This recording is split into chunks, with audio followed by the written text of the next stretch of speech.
My new book, Pillars for Life, A Guide to Spiritual Ethics and Practice, is now out and available for you to read and purchase. You can check out our website, willowhealing.org, to find a link, or you can find it on Amazon. We look forward to getting your feedback, and if you love it, please leave a review and share with your friends. Now it's time for the show. Welcome to Willow Healing Matters, the podcast. We are so excited to have you joining us on this journey where we explore different ways to empower your soul, whether it's healing in your kitchen or all the way up in the corporate world. Come with us as we look into different ways to heal your mind, body, and soul. Hey everyone, it's Catherine from Willow Healing, and today I'm here with Justin L. Shaw. So he is an author, a mystical comedian, and a sorcerer. And he would love to say that he's a little bit of Deepak with a little bit of Tupac, and is a former stand-up comedian with an inspiring story of overcoming trauma, emotional mental issues, and heavy drug addiction. It got him to a plenty of trouble, and he had had him stuck in the USA's sick care system for decades. He just published his first book, Sourcery 101, 13 Rungs to a Higher Elevation of Consciousness, which is a system of healing that, if embraced, could actually change the world. So a big welcome to the show, Justin, and you've had quite a journey to get here today. Yeah, it has been quite a journey. I wouldn't change a thing, that's for sure. We can say that now that we're on the other side of it, right? Yeah, exactly. Yeah, sounds like you know where I'm coming from. Yeah, exactly. I think we've all had something in our life, whether it's a big trauma or a little trauma or just lots of little things that, when we reflect back on life, we're like, okay, if I hadn't gone through that, I wouldn't be who I am today. And I can say that now I'm looking back, but at the time it felt like crap. Yeah, absolutely. Yeah, and we can get into different. There are two different types of trauma. I'm sure we'll get into that. That's very true.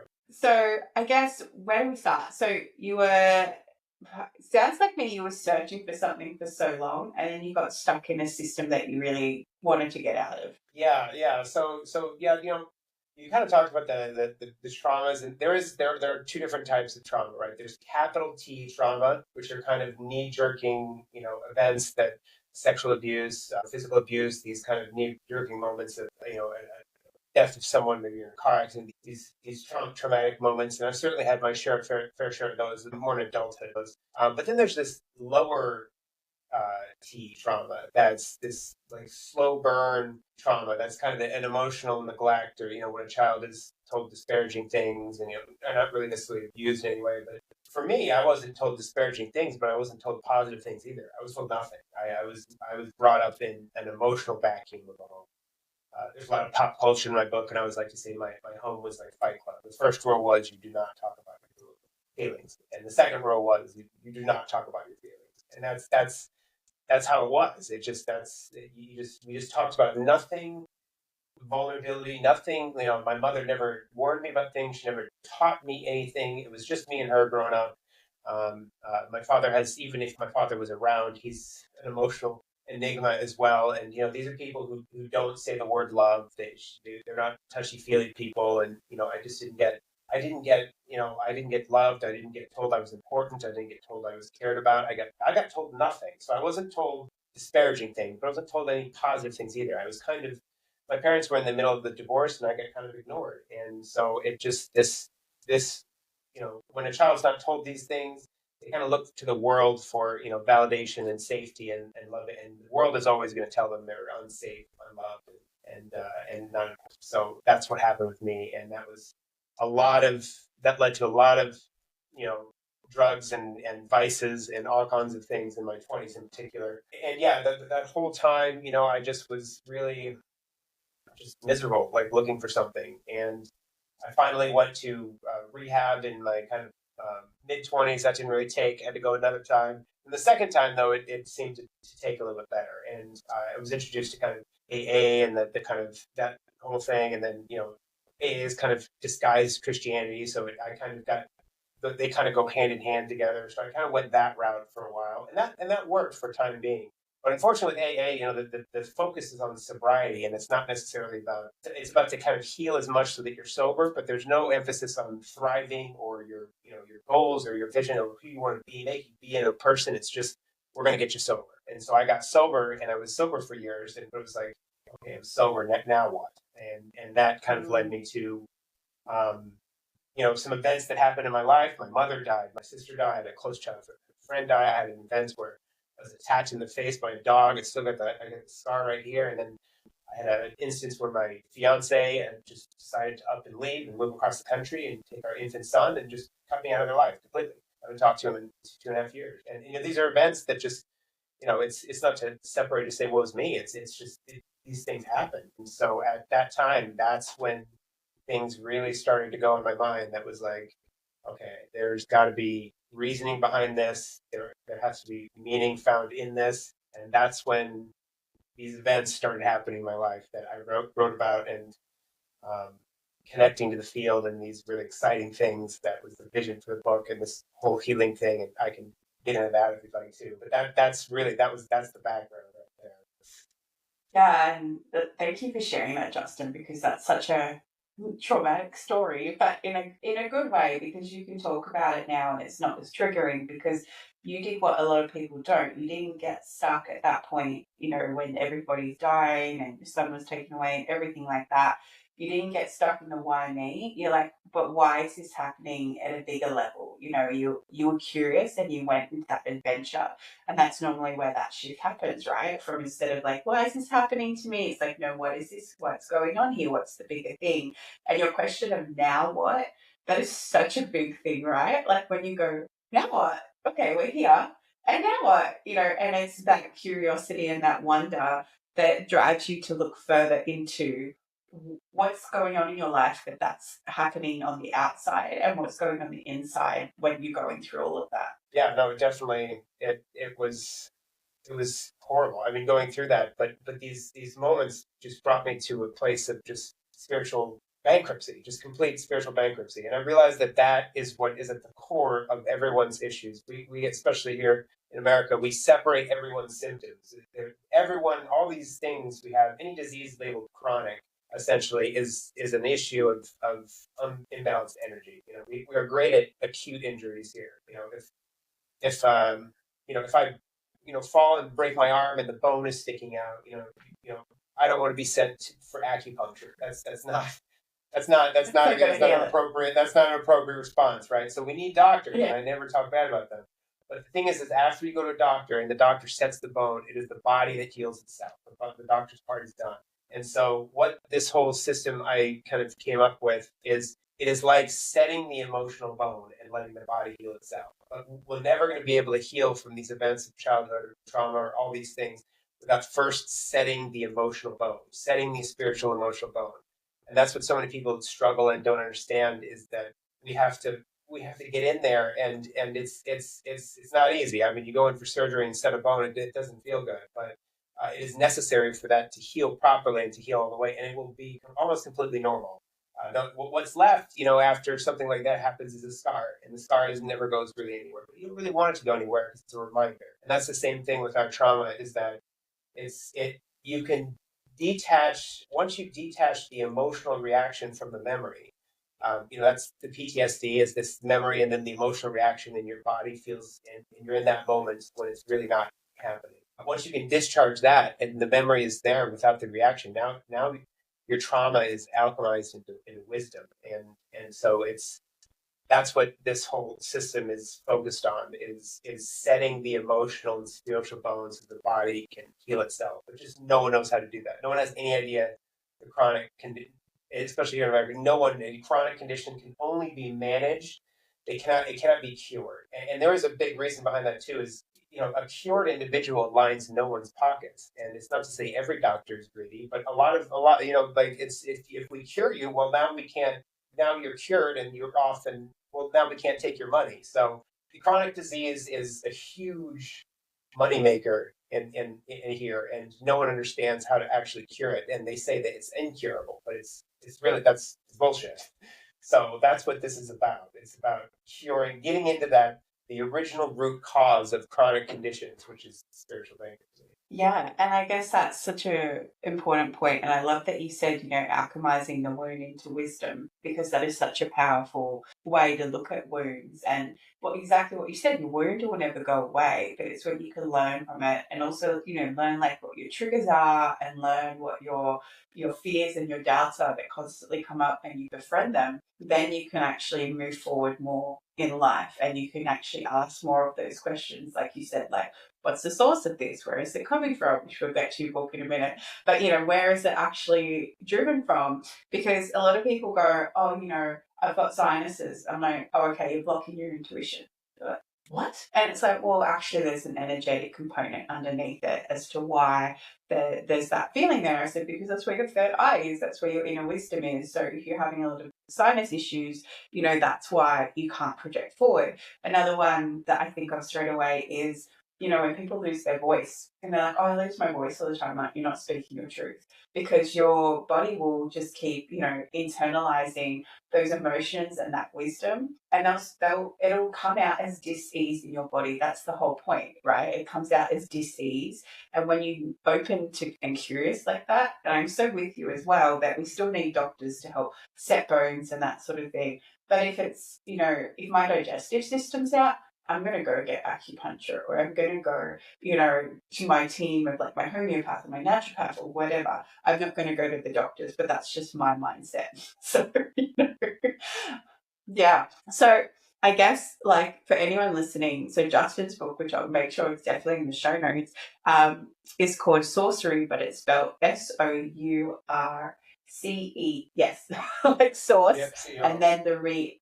Yes, and then the re on the end, rather than just sorcery as in magic. So, do you want to explain a little bit how that title came about and what inspired you to even write this book? Yeah, so it's yeah, that's quite a story. So source energy, explaining. So that's why I separated. So for those that are ready to turn their roommate into a frog or levitate the remote into their hand, you're gonna have to. It's a different book for that. I don't I can't help you there. There's no cauldrons or eye of newt that is required for this sorcery. So it's SOU, so sourced energy, right? It is the field, it is the unified field, it is the Akashic field. It surrounds us at all times. Star Wars has the best explanation of it. Obi-Wan says it best. It is a force, a living force of energy made up of all the energies, all the living things, and it surrounds us, penetrates us, and binds the universe together. So it is this force, and explaining source to people is a bit like explaining water to a fish. So it's pretty difficult if you were to sit down with a fish and explain water to it, because it's like, what are you talking about? Well, it's the stuff. It's you're swimming in it. It's keeping you alive. You're able to get around because of it. A fish is going to have absolutely no idea what you're talking about. And so that is what source energy is, and sorcery and sorcerer, and that's why I consider myself a sorcerer now. It's just spelled with the U. It kind of it's able to that little change in spelling. Once I kind of realized, and that kind of was a thing in my brain, and I realized that sorcery is not spelled with the U and source energy, and I could separate the two with just that one letter. So that became a really important factor in writing this book. Was that I mean that's a catchy thing. Like come try to be a sorcerer. But it kind of came to me in a moment of just insane. What was the very original moment was I was doing a few of the things that I'm mentioning in the book. The book essentially is a guide how to have one of these experiences. I call it a near life experience. Because like a near death experience, you're having this amazing blissful moment where you're out of your body and you see friends and loved ones and maybe angels, and that's a near death experience. This is a near life experience, and I was not dead at all, and I was not out of my body. I was fully on the bed and having this experience of it was like a bliss attack. Like that's the best way I can explain it. So I've had panic attacks my whole life, and this replaced panic with love, and this came on just all of a sudden, and it was kind of I relate it to some of the things that I have in the book and I was working on at the time, but it just came on all of a sudden, and I realized I had been living my entire life in airplane mode. So if you think about airplane mode on a phone, you turn airplane mode on, you can't get any messages, there's no signal. I realized I'd been on airplane mode my entire life. And a phone perpetually in airplane mode is not living up to its potential. So that's where I realized in this moment of just kind of awakening, right? It is that moment that you hear about that happens, and people just something completely changes, and that moment really changed me. And and that moment happened when I was still struggling. I was kind of right in the middle of my all those stuff I mentioned earlier, all those traumas happening. It was kind of right in the middle of it, but and I wasn't quite ready. I was still drinking a lot at the time, and this is about 4 years ago. And you can try to avoid the call, right? Like I that was my answering the phone, and you can still try to avoid it, but it's not going anywhere, and it's going to pester you. And once you are off airplane mode, it doesn't go back on. So like I during that time, you can try to you can turn it off by drinking, like drinking and drugs and stuff. You can kind of turn off airplane, not psychedelics as much, but like the prescription pills, and that was kind of my main thing was alcohol and pills. And you can try to turn it off, but it stays on. And so it during this time period, and that's when I started realizing that it was time to get everything together, and that crossing the river of change, there is a strong undercurrent of discomfort always. So when I cross that river of change, and I'm on the other side now, which feels amazing, but I had to get through that extreme undercurrent of discomfort to get through, and it really feels so good on the other side. It was that moment. I use the fish analogy, and just that moment. It's very hard to explain something like this to people. It would be like if you stuck a fork in an outlet and you experienced that electric shock, and then you tried to explain an electric shock to someone that lives in the jungles of the Amazon. Like how do you explain what an electric shock feels like to someone that has no sense of electricity? So it's like I felt like the fish in the pond that had been living his whole life in this pond, and then I was caught by a fisherman, pulled out, and I saw this whole other world. It's like this isn't the only pond. There are lots of ponds. There's an ocean. There's a whole other. There's land. There's like what is this? And it was that kind of moment. And I've just been on a mission ever since to try to guide people to have that kind of moment where everything changes. Well, it's like, you have a genie, right? And then you finally let it out the lamp and it's not going to go back in. It's like you can't undo what you know. And like you said, once you turn it back on, it's really hard to turn it back off. I think I've only met one person who's turned it back off because they kind of went down a different route, and that's okay. But it's really interesting because they still have this deeper knowing that there's something else bigger up there. There's still something beyond us. And for me, it was like coming home. It was like, oh my gosh, I've known this my whole life. No one's put words to it, or no one's helped me experience it, because it's like you discovered this infinite part of yourself that you didn't even know existed. That you can, tap into source, that you can tap into this magic that the world has for us, where we've been so conditioned to believe that we're just these ordinary beings when we're actually extraordinary. Yeah, yeah, no, it's quite a moment, and so that's the moment that was I wanted everyone to, if we could all just experience this. And there's something called the Maharishi effect, where if you just get 1% of any given population to kind of come on to these ideas and things that I wrote about, and these kind of the rungs, which you can go over. But if you can get people to come on these ideas, it only takes 1% to completely change the population. And you think like 1%, how would that do anything? But diet soda is 99% water. So 1% will completely changes the structure of the liquid. Chimpanzees are 1% away from being human. So 1% can completely remodel and change everything. And if we can just get 1% to get on board with these ideas and this whole this concept of the energetic healing and source in the unified field and connecting to that, it will dramatically change life for the rest of the population. Yeah, and I guess there's been so many studies to back that up now too, because if you surround yourself with people who are like in an elevated state, or a higher, better mindset about themselves, I want to say, then you'll actually be elevated too, like by a lot. But if you're in like a room with people who are at like the lower consciousness, or people at lower vibration, your vibration actually drops down as well. And it's actually shown this, it's like if you're trying to improve your business, you're not going to go into a room with people that know less than you do. You're going to keep trying to find some people that want to know more. And so as you continue to expand, it's very similar to spirituality and getting in touch with source. You're going to keep wanting to, how do I keep moving through this next bit? How do I keep going through it? And to bring it back to your book, how do I got to the next rung on the ladder? Because once you start unpacking, you're just curious how you can keep going up, keep going up, keep going up, because you want to experience the bliss state, like you said, and you want to experience just that level of peace in your soul where you're not constantly fighting everything that's happening around you, but rather accepting it's there for you to learn and grow and expand yourself from. Yeah. And you mentioned the ladder. That's why I was always, in AA and things like that. And I kind of saw, AA was helpful for me at a time, but the world is a world of gray. Sorcerer kind of understands that there's no black and white. Things are not just good and bad. There's the gray area.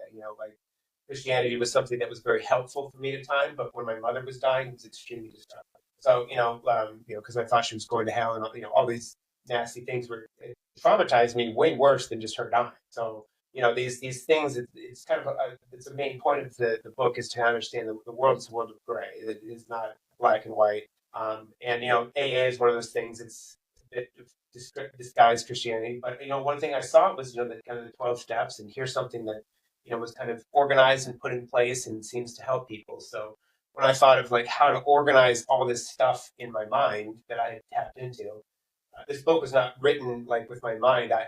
The brain is just the receiver that taps into the feeling that is. So it's well beyond anything I could have written as a C+ student. I can tell you that. I just recently learned how to spell business. So this is well beyond anything I could have wrote just on my own. So, but the way I structured it and kind of things came in, and so I thought about steps, and moving forward might be good, but moving up is better because a bird has a better perspective on things than a worm. So that's the 13 rungs, and you kind of climb higher, and each one. The goal is to eventually get to have this experience that I had, and I believe that following these things it will get you there, because I figured it out on my own and figured out these things, and just this is what got me here. So now I got to share this with everybody, and it takes 13 for a very specific reason. And one of the biggest things to have one of these moments is the kind of awakening of like maybe things I believed my whole life might not be true. And 13 is a great example. 13, at least here in America, is so unlucky that hotels don't have 13 floors here. That there is a 13th floor, but they call it the 14th floor. It's insane. And there's no there. I looked up like why is the way this is, and apparently it's kind of Christian rooted, and there was 13 people at the Last Supper, and Judas might have been the 13th person, and it's nothing. There's nothing, and it's a complete false belief. It's actually in tarot. It's the number for birth, rebirth, and transformation, and is a divine number, and is said to give good luck and prosperity to those who embrace it. And so there's 13. That first is the first thing. It's kind of like, okay, start questioning things that you believe. It's really paradoxical, but in order to have one of these experiences, a lot of times religion is what stands in the way of having a true religious experience. It's really paradoxical and strange, but it's true. I mean, these beliefs kind of stand in the way of truly letting yourself go. Like the source is not confined by, it's the dogma of religions tend to keep us suppressed, not realizing that we are pieces of God in, all ourselves. And that's part of having one of these experiences is starting to let go. They're all pointed in the right direction, but the thing is it's a truth is a truth, but until it becomes organized, and then a truth often becomes a lie because the truth, the organization becomes more important than the truth itself. So it's just one of those things like to start questioning what do I believe, and so that's kind of one of the first steps of the rungs. Yeah, and I guess that's such an important question. What do I believe? Because often we let everyone else's external influence tell us what we should believe rather than going, oh, that doesn't feel right. Like that's not aligned with me. And when you can learn to trust the power of your discernment and trust that inner wisdom that comes through, then you're on the right track because you're actually backing yourself but also you're getting closer to, like you have that chapter called rose-colored contacts. But so often what happened, right? Like they just, once you take them off, you're like, oh my goodness, I've been missing all this stuff just about myself and about my life and about all these things that I'm able to do because I conditioned myself to believe I couldn't, or I got told it wasn't real, or whatever it might be. And the best thing is when you start to, well, I found in my experience, but when you start to follow things, Source will actually start to give you proof back. It doesn't happen a lot, but when it does, it's like, oh, thank you. Or you'll meet someone else that has this same experience or a similar experience, like, because I channel trees. And when you're saying channeling books, fully understand that. I also channel books. So I get what you're talking about, Justin. I'm like, wow, this is amazing. I never would have said that. But when I channeled trees, I thought I was going crazy. And I was with my spiritual mentor, and we were both channeling the same tree.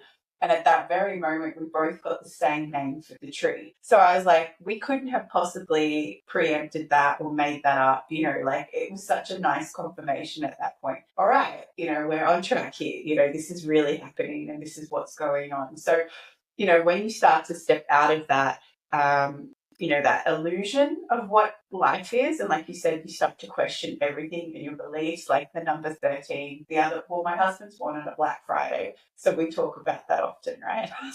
I was like, oh, I don't think it's unlucky, Or like 666. 666 is actually an incredibly powerful number. It's just been associated with the devil and whatever it might be, So it's really interesting, like you said, when you start to pull those beliefs apart and start to question it all, how it's like, oh, hang on, this doesn't make sense at all. Like, why have I thought that for that long, or why have I believed that for that long? And this doesn't align with me, so I'm going to step outside of that.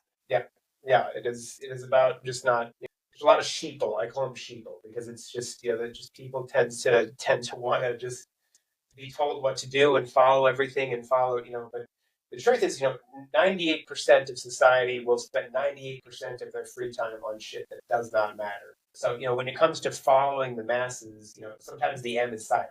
So it's just important to remember, like, if everyone's going this way and you're feeling going to go the other way, like follow. We're told to keep that in, the intuitive voice down and just do what's we're, and that's just so wrong, so wrong. Yeah.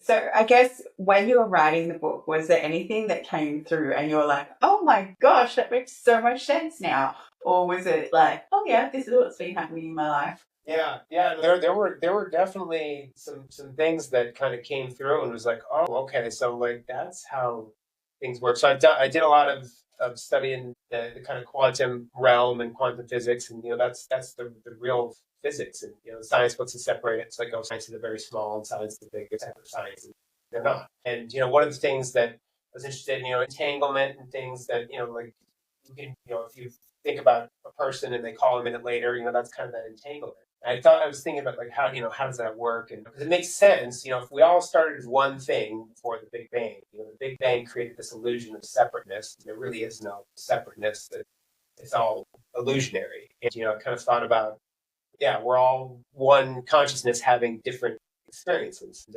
it's fascinating to think about. But one of the things is just how does I was asking it, like, how does that work? And like, how does that signal? Like, one thing that Einstein himself could not get on board with quantum physics was that he just didn't understand how things can be, two things and separated in space and time could be connected, or things could travel faster than the speed of light. But one of the things that kind of came to me was that if we're kind of the ocean we swim in is consciousness itself. So if you think about that, if you think about it, like if you're in a pool, electricity, a lightning bolt could hit, the other corner of the pool and you'll get electrocuted because water is a conductor. But if you're in an ocean, electricity has to follow classical physics. So if you're in an ocean and, lightning hits on the side, you're in Miami swimming and lightning hits in Cuba, you're not going to feel anything because it only travels so fast and so far. But consciousness and how thought works is you send out a thought and it's transferred immediately and fast because the conduit and the stimulant are made up of the same material. So it's like, it would be like a bolt of lightning hitting an ocean of electricity. So it would not lose conductivity and it would be instantaneous. It'd be like the information on that bolt hits the ocean of electricity, and it just is immediate and fast and sends it out. So that's what kind of was exciting that came to me that I wrote about was like, oh, okay, so that's how it works. That makes sense because if we're in this ocean of consciousness, I mean that makes sense to me. It's like you're sending out a piece of information. How does it get there so fast if nothing can go faster than the speed of light? But if you think about it, like if the conduit and the stimulant are made up of the same material, it's going to be instantaneous. I love that kind of stuff. And when it comes to me, or learning more, and it's fascinating when you're off airplane mode. That kind of stuff just kind of naturally starts coming to you. Yeah, even like when you learn about time, and our linear stuckness in the progress of time. And then, I got shown by, I was doing this meditation. I ended up with a shaman and in this meditation, and he's like, here's what time actually is. And he showed me, and it's like this three-dimensional model, and it's like kind of like the infinity symbol, and everything crosses over. And he's like, that's why this can be happening at the same time as this, and that's where you get the moments that you feel like you're having deja vu, like you've already gone through that experience, because there is like timelines that cross over. He goes, but at the same time you can shift your timeline, and all these things. I was like, wow, like this is so crazy. But like explaining it to people who have an experience can be really, really tricky, because it's like taking your mind to another level of understanding. It's taking your mind to another realm, if you will. And like you said, it's like a fish coming out of the ocean and going, oh, that's what we've been swimming in, like that's how it is. So, but I really liked at the start of your book too, how you had the Sorcerer's Creed. Like, I thought it was such a beautiful way for people to commit to starting to open up their awareness and open up their intention and their curiosity, and accepting actually that they are human and having a human experience as well, because they find, especially when I started my journey, I just wanted to stay meditating all the time because there's so much happening out there. But then you have to remember that you're still on this plane, and you've chosen to come to this plane for a reason and have this experience, even though you've got all this magic happening all around you. And I guess the sorcery in itself. Yeah, yeah. I mean, the way to do it, the best way to do it is there's too many people with both feet in this world, and then there's people with both feet outside of this world. And those are in the spiritual realm. You run into those people a lot. They're just on another plane, and it's hard for them to communicate to people on this side. And the really the effective way of teaching spirituality is to have one foot in, one foot out. And it's the most effective way to do it. Because if you have both feet out, you can't effectively explain to people with both feet in, like the realms and the spiritual. And if you go too far in it, you're going to lose people. So it is really critically and important to have one foot in and one foot out. But yeah, the creed is also, there's 13 in the creed as well. So that's something that kind of came to me, and was that something that kind of just a set of principles. It's like this is a good way to start things off. Yeah, and I guess, I like that the first rung is shadow work, because it's often people will want to always work. So if anyone's listening, not sure what shadow work with, it's facing your demons, if you like, finding the bits of yourself that you're trying to hide, or the things that, you keep in the shadows in the closet, because when you can work through those and accept those and see where, like, what you've learned from that, or how it's helped you grow, or anyway, then you can actually embrace yourself as a person.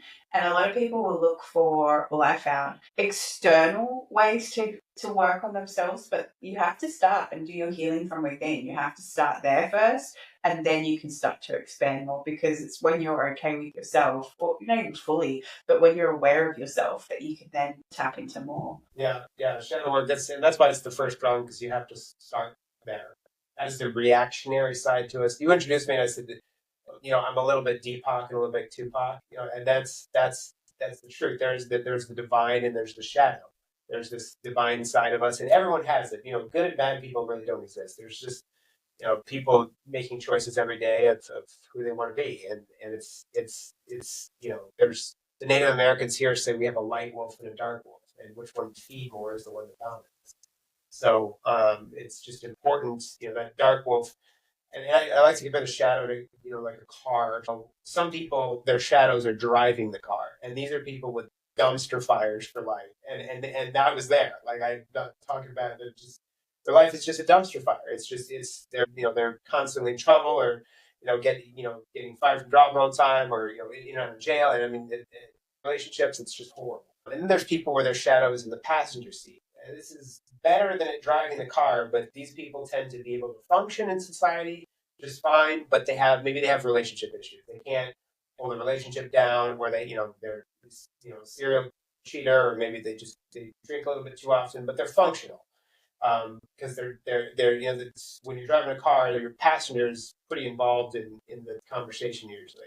Where you want your shadow is in the back seat, because the shadow can't go anywhere. It's part of us. You have to learn to love your shadow instead of reject it, and then you have to learn to love it. So it's putting it in the back seat is like checking on it and just like, doing okay back there, how you doing? And that's where you want your shadow. That's where my shadow has moved from the driver's seat to the passenger to the back.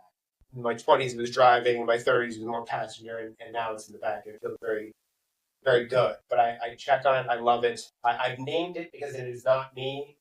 I'm a big fan of, there's a lot of pop culture I said in my book, and True Romance, which is one of my favorite movies, is like Tarantino movie. Brad Pitt plays a kind of a stoner character in it, and he kind of lives on the couch of the main character, and he doesn't contribute anything. He doesn't pay rent. He doesn't do chores. He does nothing.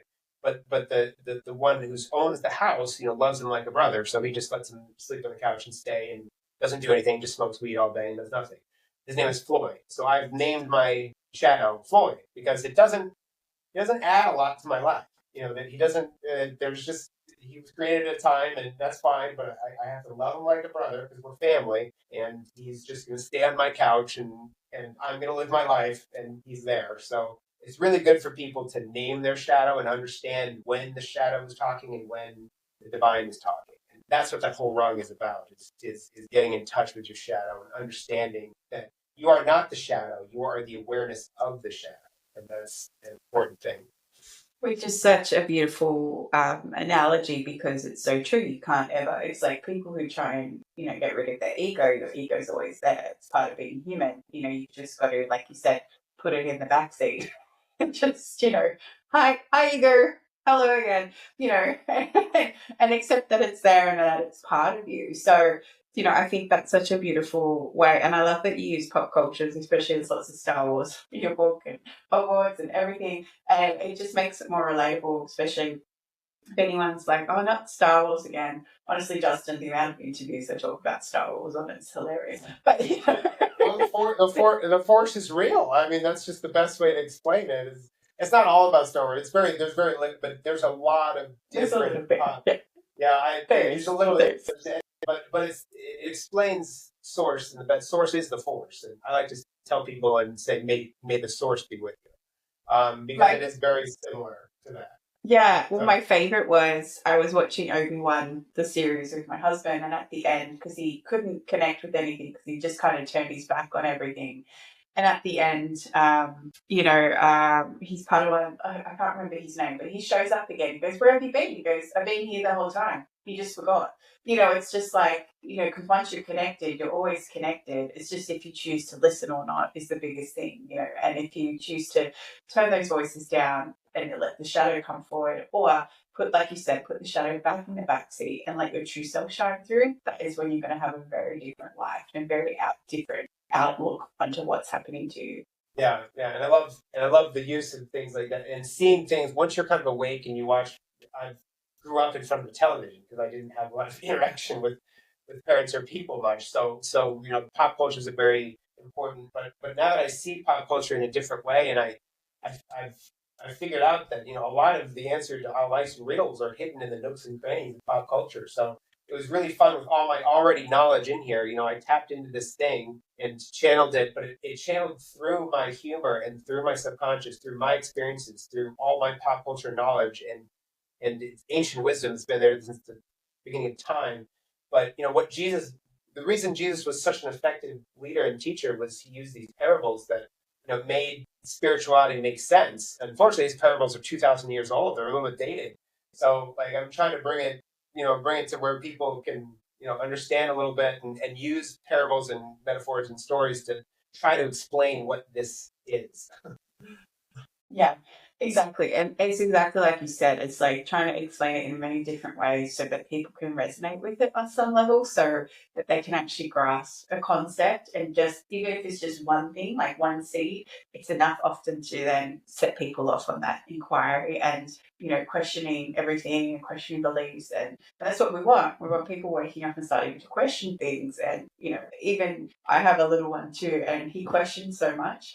And we're like, it's so annoying, but at the same time, we don't want to discourage that because that's what's going to keep, fostering his curiosity and free thinking and allow him to become infinite and who he wants to be. So, it's about allowing that to happen. And I guess as we finish our time together, Justin, because we can talk about your book all day, there's so much cool stuff in there. But I asked my too much. I know. No, it's good. But if we could, people just need to go and get the book now, right? We're just giving them bits so that they can just go, yeah, I want to read this book. But as we finish our time together, if there was something you could heal or change in the world, what would it be? I would say heal the war within, and so we can eradicate war on the outside. That's where it starts. That's where it starts. You can't change the world, but you can change yourself, and that's, like Gandhi said, be the change you want to see in the world, and that's what we have to do. And that's one of my favorite quotes. Don't talk about the change, actually be the change. So, which is so profound. Exactly, with everything that we talked about too, it's about embracing yourself from within, so that you can be that 1%. Waking up and sharing that with the world. And where can people find your book and find you, Justin, if they want to connect with you? Yeah, there's. I'm just now finishing up the audio on the book, which is really, the book came out probably about 2 months ago, and I'm, it's exciting and cool. But the audio is going to add a whole other, because there's some jokes in there, and it's funny when I get to actually say them. So the audio is going to be out soon. The book itself is on Amazon, and it'll all be on there. It's if you just search my name, Justin L. Shaw. Because Sourcery is misspelled, it seems to want to autocorrect it and send you to a set of books that's apparently about becoming a wizard. So they sound interesting. I mean, if you're interested, go for it. But get those books too. But mine, just search for my name, Justin L. Shaw. Or you can click on the I assume they'll have a link or whatever. And the other way is I've been off. When I had my awakening 4 years ago, I just deleted all social media, all of it. And I've been off of it for 4 years. And now I'm in a spot where it's like, all right, social media gray zone again can be helpful and destructive. So now I'm gonna try to get in and be helpful again. But I'm on Instagram, and if you follow me, I'll follow you back. I'm not even telling my friends and family about it because they don't really want to. I just joined last week, So it's Sourcerer with the U _13 on Instagram. That's the only one I have right now. I've been so peaceful off of social media, like it's been so nice. But I also want to connect with people, and it's necessary right now, and I'm looking forward to that part of it too. So follow me. Yeah, beautiful. I'll make sure to follow you. And I had the same. I'll follow you right back. I had this same conundrum with social media. I actually even wrote a post about it. I had to go meditate with the spirit of social media and have a big discussion with it because I didn't like what it was for. But now I look at it as a portal to connect with people. Exactly what you said, because if we hide our messages, then we're going to be the world's best kept secret. But we want to get out there and awaken as many people as we can. So, we have to put ourselves out there, and we use it how we want to use it, not get sucked into the doom scrolling. Yeah. It's that gray, right? It's not black or white, it's gray. Exactly. Well, thank you so much for sharing your wisdom, Justin, for sharing your book with us. And I make sure I'll get everything in the show notes of people. And thank you for your time. Thank you. Have a good one. Tahoe. Thank you for listening to Willow Healing Matters, the podcast. We have so much love and gratitude that you have taken the time out of your day to empower you on your healing journey. The views shared by the person being interviewed might not necessarily reflect that of the host and should be used at your own discernment. Trust what resonates for you and follow your heart and soul guidance. If you have any underlying medical conditions or mental health issues, please consult with your healthcare provider before pursuing any of the recommendations. Likewise, you can always contact the person being interviewed to find out more information. This can be found in the show notes. Remember to activate, align, heal, empower, and find love in everything that you do.